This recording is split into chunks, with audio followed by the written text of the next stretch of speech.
Probably everyone in America has heard some echo of a tweet posted by a totally exhausted and exasperated emergency room nurse in South Dakota.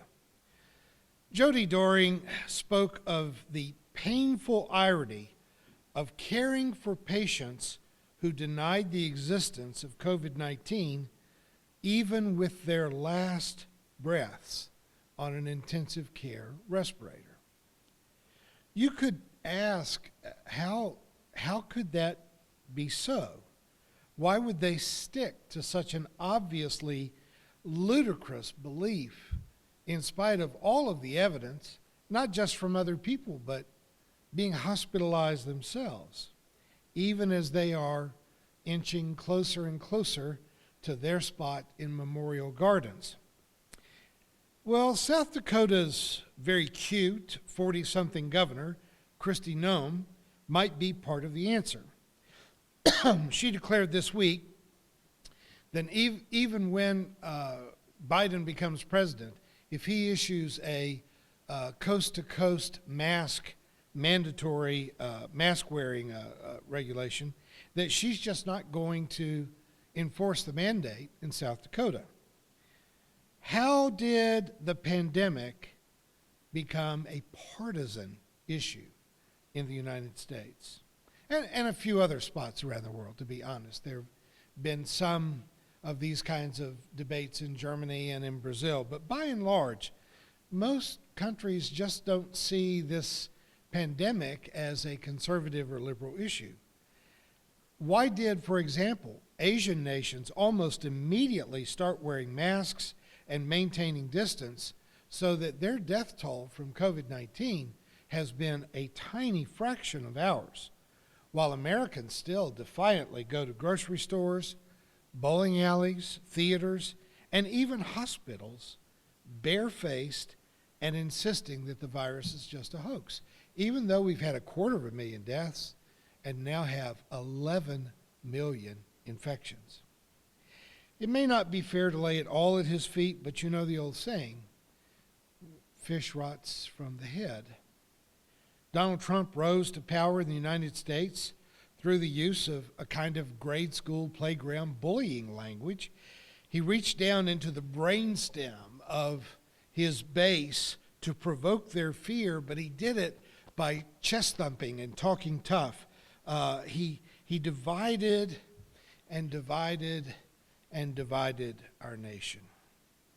The incoming Biden administration is well aware that they have a Herculean task ahead of them, trying to reverse the damages done by Betsy DeVos in education, what Bill Barr has done to our Justice Department, and what a series of coal and oil executives have done in the rollbacks of EPA regulations. But task number one for the new occupant of the White House will be trying to reunite a country that is now in the habit of, is accustomed to, always choosing sides and then resolutely fighting, so that you currently probably couldn't get a resolution through the Senate declaring that grass is green and the sky is blue. I'm willing to contend that this is not a necessary part of American political dialogue, but it is a habit, and it's a habit that's become ingrained. The way prejudice or even handwriting is a habit. You don't consciously think when you hold a pen in your hand how to make an R or how to make a T. You've done it so many times that your hand just does it. And if you wanted to do it differently, or in my case, if you wanted to do it legibly, you have to slow down and think about it. Prejudice is almost always like that. It's a kind of shorthand that allows you to sort of get on with living without having to analyze everything. If you had to look at every item on every shelf in the grocery store and read every label, it would take you days to buy groceries. But your prejudices, your preferences, your predetermined judgments allow you to coast through the aisles.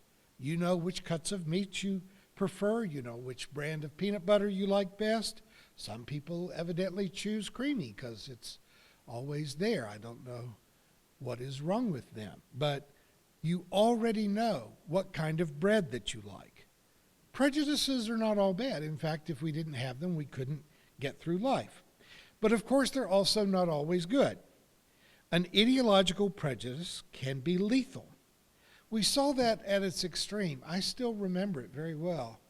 More than 40 years ago, when Jim Jones had so much power and influence over the followers that he got to move to Guyana with him, that more than 900 people participated in a mass suicide. Somehow the phrase, drinking the Kool-Aid, has crept into common speech to reference what I regard to be venial things, but I remember those suicides at Jamestown. And you will never hear me referencing some political battle as drinking the Kool-Aid, because 40 years, it's still too soon for me. 900 people blindly followed a corrupt, dishonest leader to their own deaths. There are worse examples, I suppose. If you think back to the Holocaust or many ethnic cleansing events that have occurred in history, but Jonestown stands out in my own mind as sort of the end of the ideological line. They didn't have invading forces come and kill them. They killed themselves on command, allowing someone to so influence the way that they think that they were no longer able to discern when they were being lied to or manipulated or exploited. Now, politicians and preachers all dabble in this to some degree. We try, I include myself in this, we try to gain credibility with an audience, a constituency, a base, and hopefully most of us earn that credibility and use it to good ends for those with whom we share a connection. But what we have seen in this pandemic are political leaders who have exploited the virus in order to further divide, and in so doing, hundreds of thousands, if not millions, have been unnecessarily infected, and shamefully, many of those people will die. And some of them will die holding on to the belief that what their governor or what their president has told them is true, and that COVID-19 is no worse than the flu and really a hoax.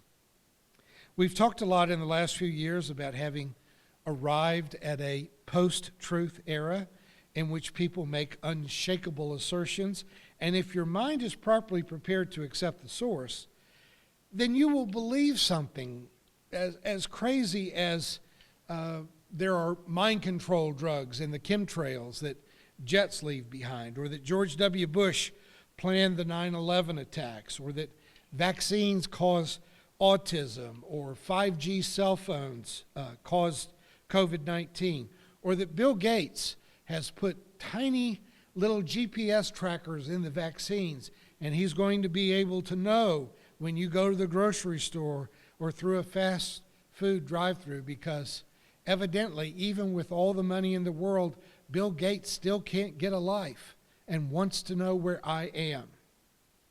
Since we have stopped having public services in our church, I've had to pack up all of the church's belongings and history and stuff them into closets and corners of my garage at home, and I've had to handle everything and be reminded of how far we evolved in 12 years' time. When we started in 2008, at least I suspect several of our church members, brought with us the muscle memory of having been a progressive but pretty specifically Christian church. Our first year, I remember we had an Ash Wednesday service, and some very confused liberals were standing in line coming up as I imposed a cross of ashes on their forehead. And when it was all over, we went to a church member's home who just said, "You know, that didn't have any meaning for me." It took us years of going through Palm Sunday services, Christmas Eve services, even Lent, for us to realize that we had kind of moved beyond some of that specifically Christian stuff. But it didn't happen overnight. And even the pandemic caught us with still some very nostalgic elements in our service that I know won't be a part of our services when we emerge from the pandemic. You can change familiar prejudices. But what I'm begging you all to understand is that it usually doesn't happen very fast.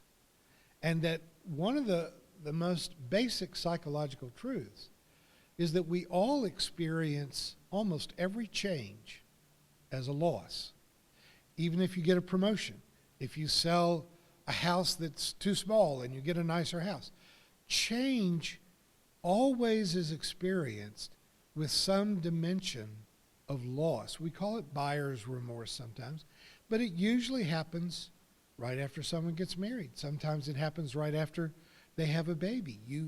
Your life has suddenly been turned upside down, and you remember, I miss this dimension of my life.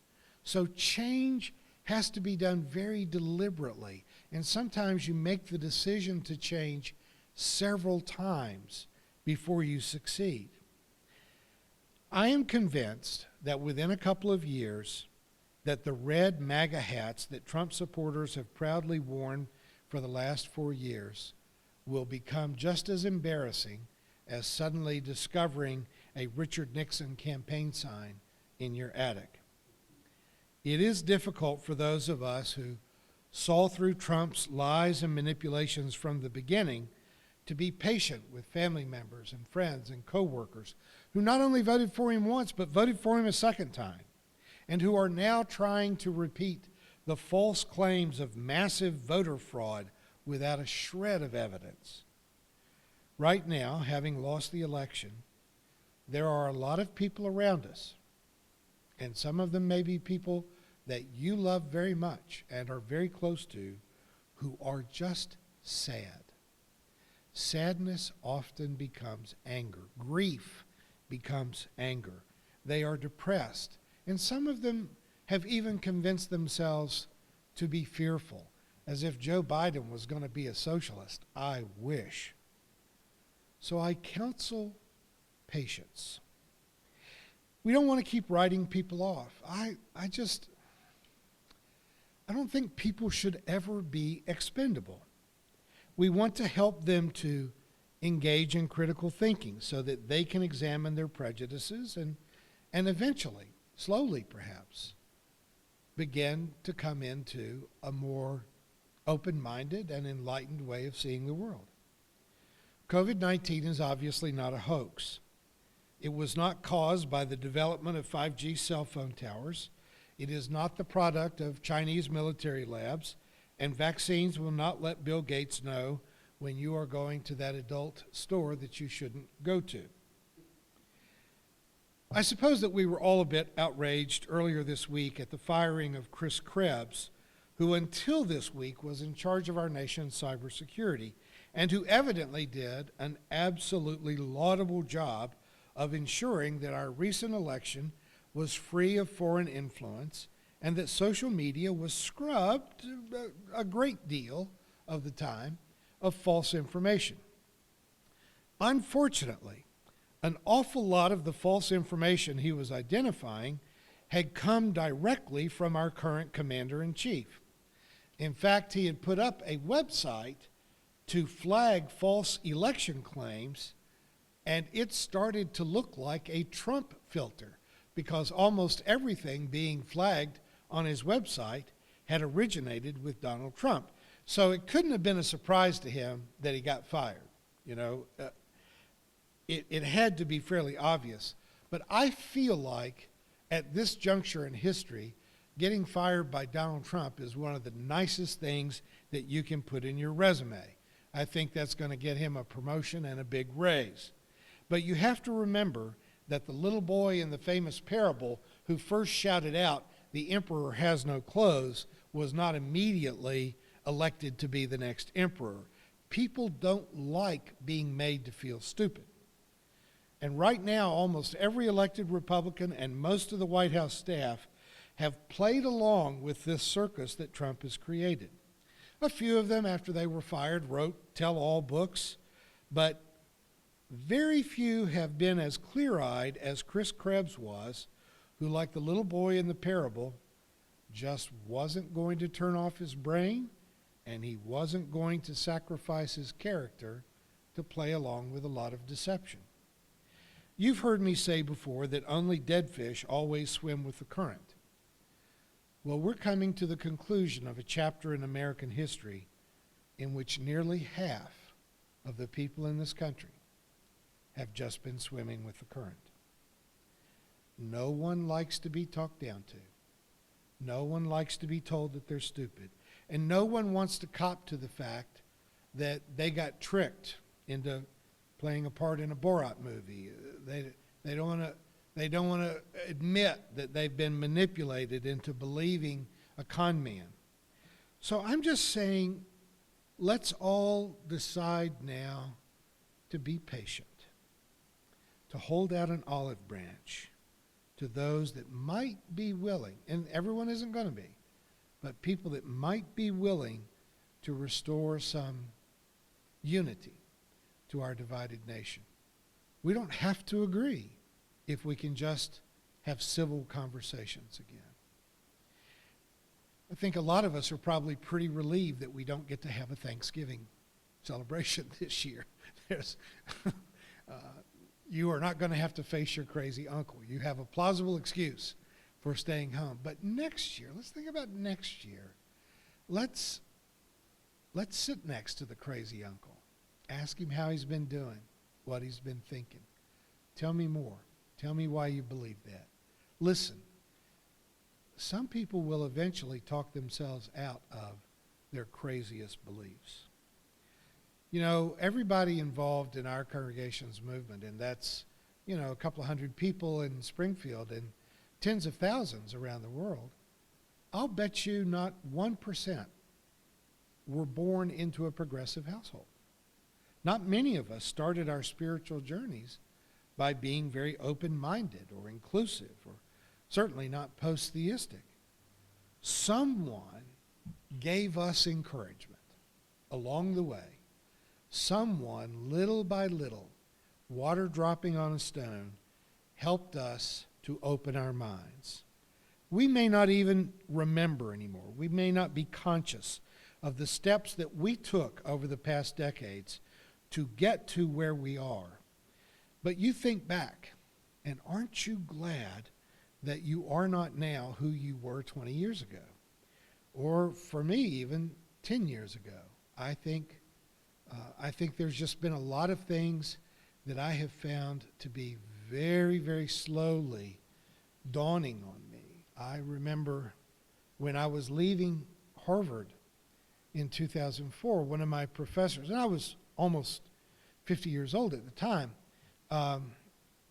one of my professors said, well, I've really enjoyed having you in class, but I know that none of this material was new to you. And I said to him, Peter, I've heard it all before, but I don't think I was ready to let it in.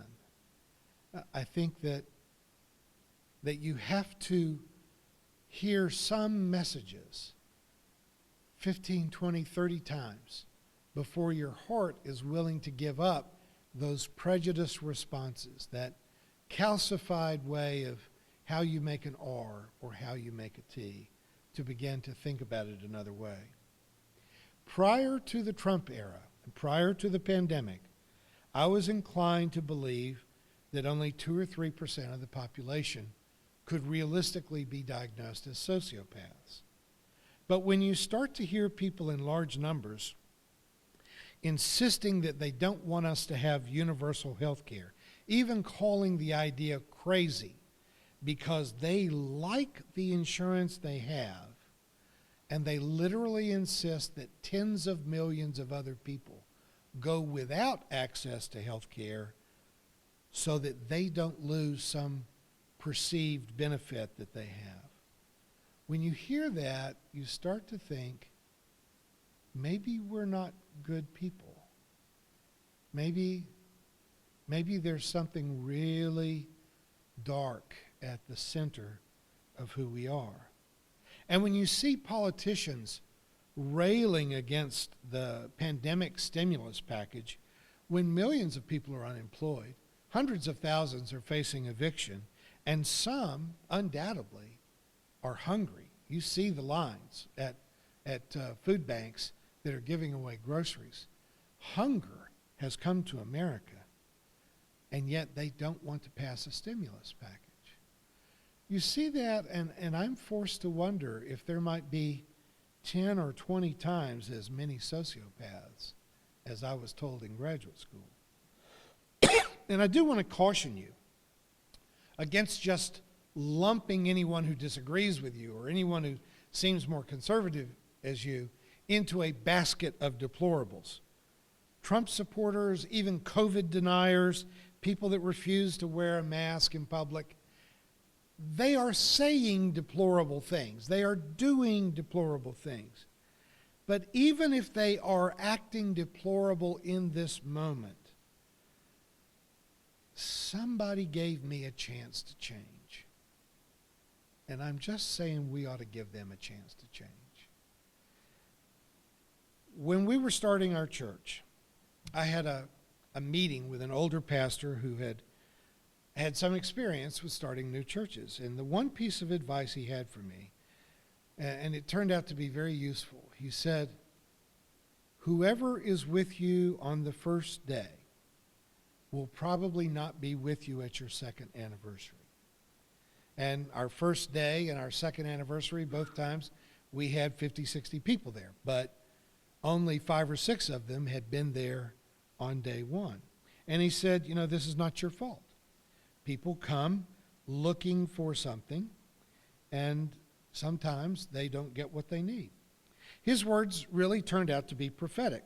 There was lots of coming and going in the early years.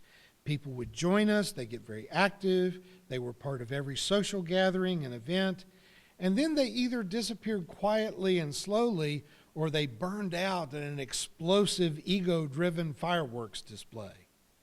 Again, the people who came in, got really active and involved, and then left were not a basket of deplorables.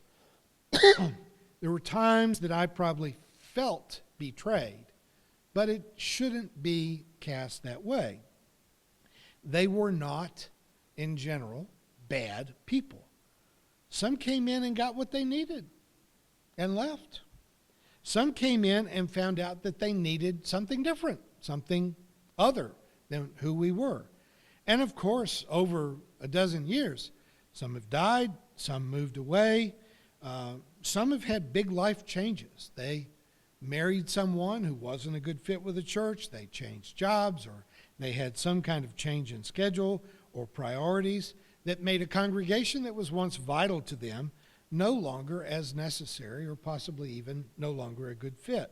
It is painful. It's often like losing a close friend. Sometimes it is specifically losing a good friend. But it doesn't call for judgment. We can let them be different. We can let them change. And our response can still just be loving acceptance. But of course, sociopaths actually do exist. There are people who want to hurt you. And it doesn't always make sense why they want to hurt you, but it gives them a sense of personal importance, a sense of satisfaction. There's some schadenfreude. If you're always the C student and you see an A student fall down a flight of stairs, it's hard to be sad sometimes.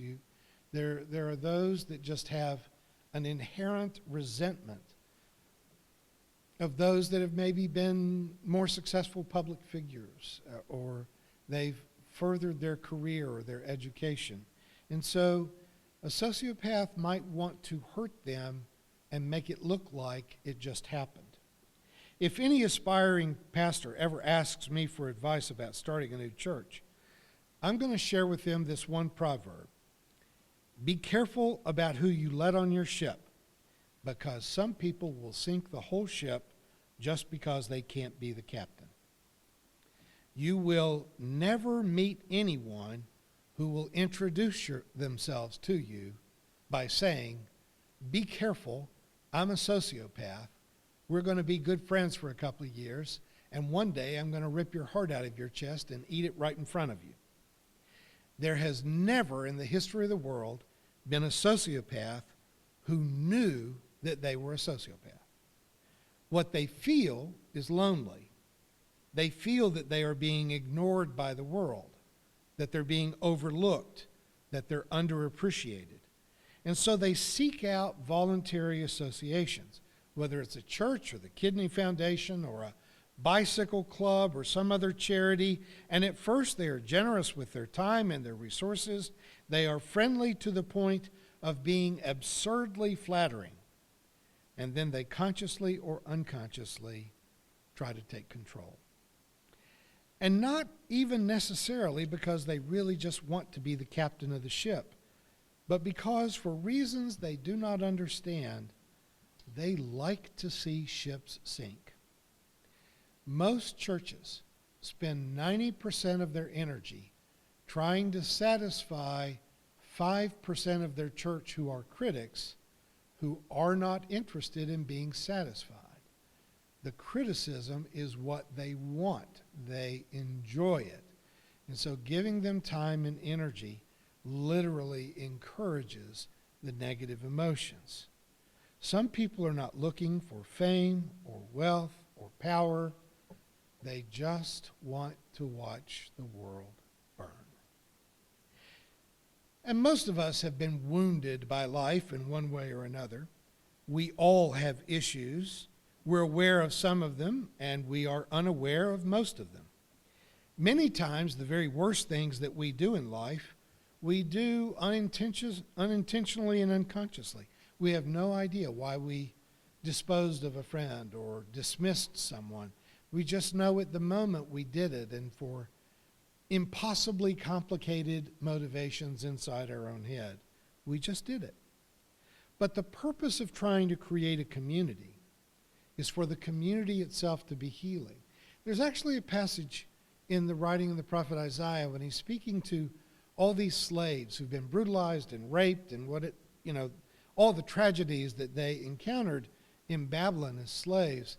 And he's talking about the highway that will take them back to their homeland, that will allow them to reestablish their nation. And unfortunately, the King James Bible and some other English translations have rendered the talk about that path saying that those who walk in it will, or the unrighteous will not walk in it. And the literal Hebrew is those who walk in it become righteous. That is, if you can enter community, if you can love and be loved, if you can forgive and be forgiven, the journey itself is healing. If you can stay in community, particularly with people with whom you have disagreements, that you don't just easily like, that journey is healing. And when a community of faith, in particular, becomes a healing community, then that church is able to bring healing to other parts of the world. Building community within family, within a church, within any free association of people in a charity or a political movement, that helps us to learn how to bring healing to the divisions of our nations. Because without forbearance, without forgiveness, we don't have any hope. There's no hope of healing this nation. We have watched a long period of time in which our government has basically not worked because it's almost divided 50-50. That has got to stop. But the truth is that while there are sociopaths in the world who do not want to be healed, who do just want to watch the world burn, if I have any advice to give on that front, I implore you to err on the side of generosity. People who approach you to come into community with you, to be a friend with you, to be close to you, certain percentage of them are going to turn out to be false friends, and they will hurt you, and it will really hurt. But as soon as you decide not to be vulnerable, as soon as you let yourself start to say things like, people, not a big fan, don't want to be around people, don't want to associate with people. Once you start to close yourself off from community, then whatever positive insights that you've had, whatever generosity of heart that you had developed, that just freezes over. You cannot always tell who is trying to find healing and who is trying to just get you to trust them enough for them to get close enough to deliver a dagger to your back. Folks, they don't even know. They don't even know. They feel lonely. They feel isolated. They feel unappreciated. And so they are coming to you to get that itch scratched. And once it's been scratched, they don't always reply in kind. A healthy person would, but there's a lot of unhealthy people who will see your compassion as vulnerability, and they will exploit it. And I think that's a gift that we have to give to the world. We have to make the decision that we're going to give that gift. I hate it when a familiar face disappears from community, and people will come up to me. I hate those cabinet meetings where cabinet members will say, well, whatever happened to so-and-so? And I'm left to try to make sense of something that doesn't make sense. Look, I published an article condemning military torture of prisoners, and they got offended for veterans and left the church. So you're saying they're in favor of torture. I'm like, no, I don't think they would say it exactly that way, but they're looking for a church where it won't come up again. I'm left to try to make sense of something that is so horrible that it would embarrass Charles Darwin if you actually said it out loud. But you cannot always win over the haters. And sure, you can't give a logical account of an illogical conduct. I'm just saying, give yourself a break. You are not, after all, the jackass whisperer. You can't always make sense of other people's negative behaviors. The most important and the most difficult task ahead of us is to reunite a deeply divided nation, even when not everyone is going to want to be reunited. Not everyone will be able to set aside their loss and their hurt to accept the olive branch that you extend. All I can say is that it is not up to us to control the outcomes. It is up to us to be sincerely forgiving, understanding, and reconciling. If 45% of the people in America have fallen into this hole of hating and I got mine and unwilling to see the suffering of others, what if we could win back 10% of those people? What if 20% of those people could actually meaningfully rejoin the human race? Isn't it worth it for us to have to tolerate some craziness along the way? But secondly, and folks, I have to say this is the real crux of the matter, I'm begging you not to be that person. Don't be that person that tries to sink the ship because you've gotten your feelings hurt or your ego got damaged. Don't set fires to watch the world burn. Human beings should not be treated as if they were expendable.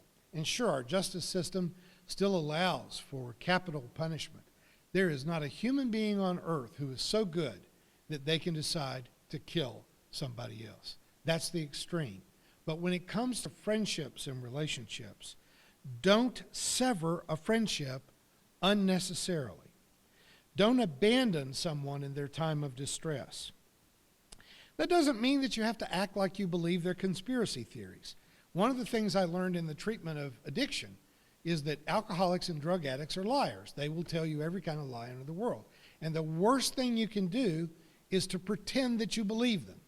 You have to let them know, I don't believe that way. I don't think that way. I don't believe your story. You have to keep giving it back. It doesn't mean that you have to act like conspiracy theories are not stupid. It certainly doesn't mean that you have to believe their propaganda. But it does mean that you need to try to be nice about it. It means that you have to give those who have not yet felt their connection to the unemployed, the uninsured, the poor, the disabled, the elderly, the lonely. You got to give them enough space to change. Now, I think all of us probably, when we heard that President Trump was infected with the COVID virus and that his wife was infected, we thought, finally, he's going to learn. He's going to find out. And he didn't. Who's the comedian that says you can't fix stupid?